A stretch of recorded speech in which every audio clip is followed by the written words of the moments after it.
Good evening, everyone. Hi, this is Sushma. Today's our topic.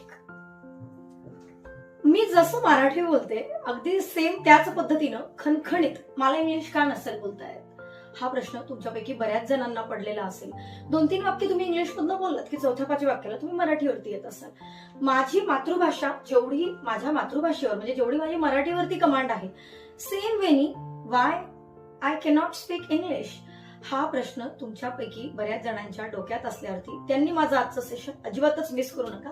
आज मी तुम्हाला तुमच्या अगदी सोप्या सरळ अशा साध्या भाषेमधनं तुम्हाला मराठीमधनं सेंटेन्सेस इंग्लिशमध्ये कसे करायचे हे शिकवणार आहे. क्वालिफिकेशन अजिबातच मॅटर करत नाही. अगेन तुम्ही कोणत्या माध्यमामधून शिकलायत इट डझंट मॅटर, तेही बिलकुलच मॅटर करत नाही, अजिबातच मॅटर करत नाही. मग आता समजून घ्या सेंटेन्सेस. बेसिकली